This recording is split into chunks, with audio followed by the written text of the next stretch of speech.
I didn't move to the mountains looking for trouble. I moved up here to get away from it. After 20 years of burnout in Atlanta, working private security for clients who didn't know the first thing about privacy, I'd had enough. One too many stairwell falls, a spine that barked every time I bent over, and a nervous system that couldn't handle another silent alarm at 2 a.m. That last job, crawling across a frosted rooftop with a thermal sensor in my teeth, was supposed to be the finale. It was just not the way I'd planned. Nerve damage made the decision for me.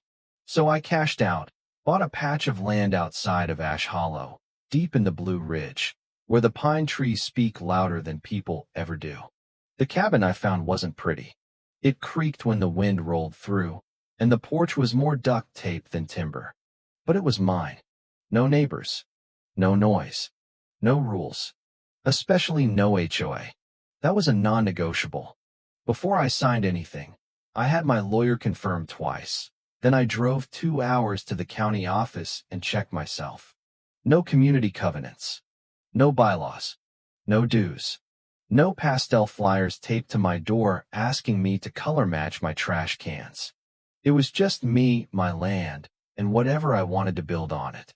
Now, about a mile away, give or take, was a newer development called Ravens Hollow. It was one of those luxury mountaintop clusters you see in high-end real estate ads. Identical custom homes, steel-gated driveways, and residents who wore Patagonia vests in 85-degree weather. The kind of place where people post drone footage of their back deck sunsets and call it off-grid living. I drove past it now and then on my way into town. Never paid it much mind. Until she showed up. It was August, hotter than it should have been for that altitude.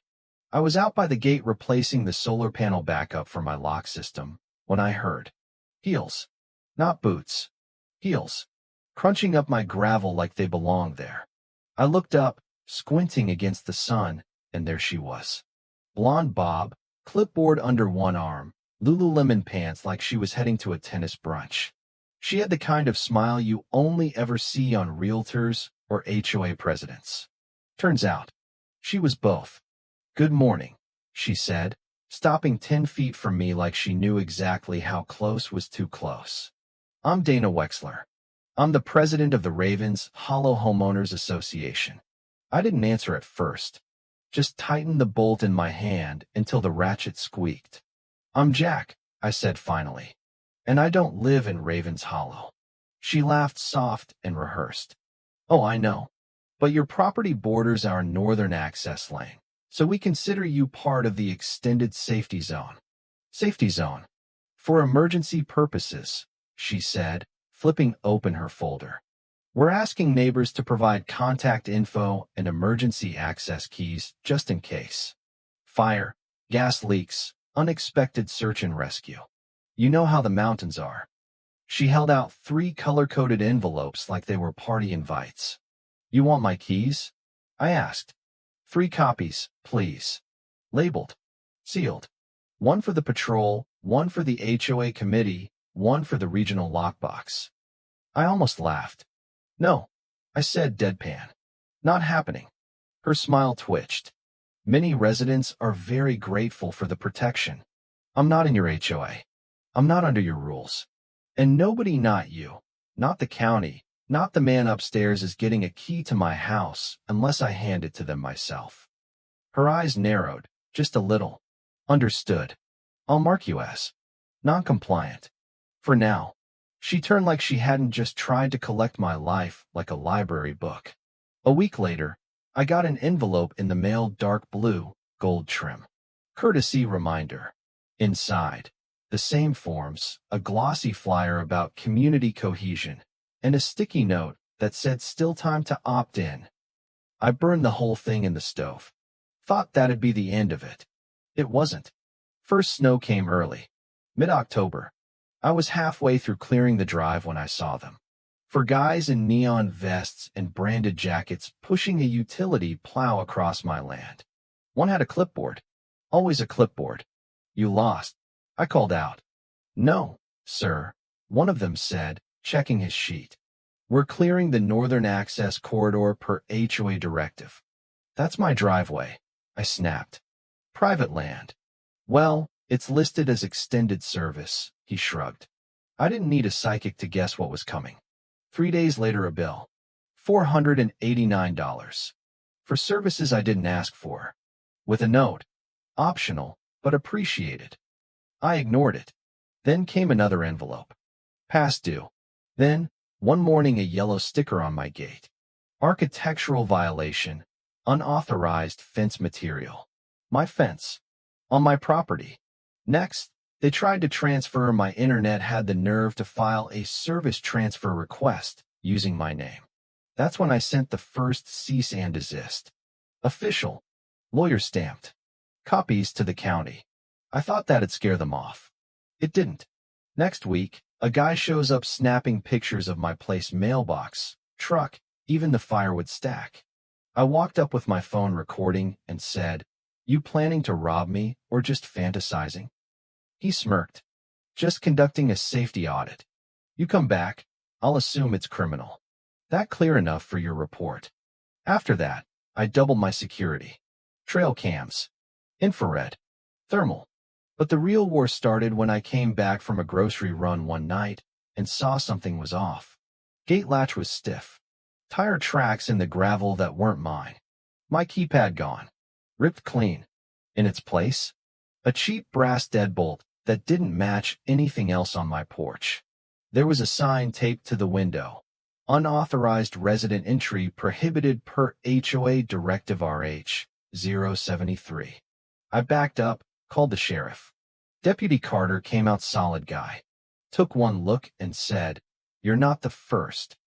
Next morning, with legal paperwork in hand, I returned with the locksmith and 3 deputies. They drilled through the lock like it was a can of soup. Inside, my house looked staged. Furniture moved. Gear boxed. One bin labeled unclaimed property Wexler. They weren't just bluffing anymore. They tried to erase me. That afternoon, I called Ben, an old friend from my cyber days. Told him I needed help. Big help. He drove up that weekend with more tech in his bag than most small agencies. Dug through my drives, pulled log files, ghost data. And there it was, remote access logs tied to Raven's hollow IP addresses. Footage of Dana unlocking my gate, waving in her goons like a general at war. Ben clicked on one last file and paused. "You need to see this." It was a video. Dana, on my porch, looking straight into the camera. Mr. Kessler refused cooperation. He chose isolation over safety. That's no longer acceptable. That clip alone could have sunk her. But we weren't done. Because the next day, a woman named Margaret showed up. Former Raven's Hollow resident. House 3 doors down from the HOA office. "They did it to me too," she whispered.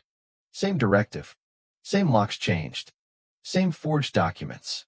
She brought a folder, photos, notices, fake signatures. We added her to our complaint. Court day came fast. Dana showed up looking like she was headed to a country club fundraiser. Her team of suits looked smug. But the judge? Judge Landon. He didn't smile once. We laid out every violation. Every fake notice. Every lock change.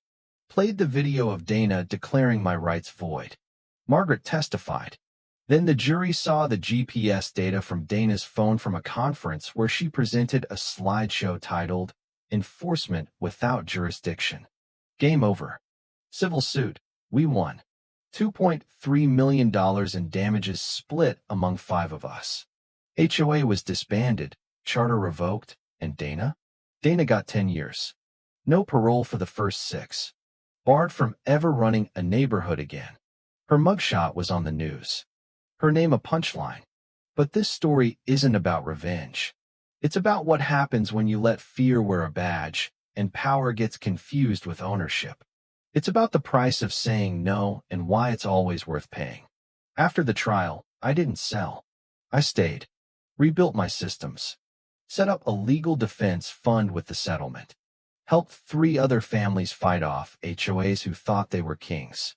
And last month, I saw a little wooden sign on the edge of my property just past the old Raven's Hollow line.